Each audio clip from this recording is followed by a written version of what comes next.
মধ্যপ্রাচ্যে চলমান উত্তেজনা কমাতে সহায়তার জন্য কাতারকে ধন্যবাদ জানিয়েছে ইরান। মঙ্গলবার এক ফোনালাপে ইরানের উপপররাষ্ট্রমন্ত্রী মাজিদ তাক রাভান্তি কাতারের প্রধানমন্ত্রী মোহাম্মদ বিন আব্দুল আজিজ আল খুলাইফিকে এই কৃতজ্ঞতা জানান। সংবাদ মাধ্যম আল জাজিরা জানিয়েছে, ইয়ং জার্নালিস্ট ক্লাবের বরাতে জানা গেছে, ইরান কাতারের গঠনমূলক ভূমিকাকে অত্যন্ত গুরুত্বের সঙ্গে দেখছে। তখন রাভান্সি বলেন, ইরান প্রতিবেশী হিসেবে কাতারের সঙ্গে সুসম্পর্ক বজায় রাখতে আগ্রহী এবং পারস্পরিক স্বার্থের ভিত্তিতে এই সম্পর্ক আরও জোরদার করতে চায়।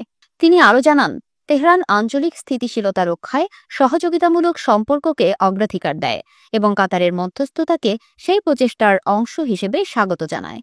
তবে ঘটনা প্রবাহে রয়েছে এক জটিল মোড়। সম্প্রতি ইসরায়েলের সঙ্গে যুদ্ধের অংশ হিসেবে ইরান কাতারে অবস্থিত মার্কিন ঘাঁটি আল উদেইদ এ ক্ষেপণাস্ত্র হামলা চালায়। এই হামলার কড়া নিন্দা জানিয়েছে কাতার সরকার। এমনকি ঘটনার পরপরই কাতারে নিযুক্ত ইরানি রাষ্ট্রদূতকে তলব করে দোহা। কাতার জানিয়েছে, তাদের ভূখণ্ডকে আঞ্চলিক সংঘাতে ব্যবহারের প্রচেষ্টা গ্রহণযোগ্য নয়।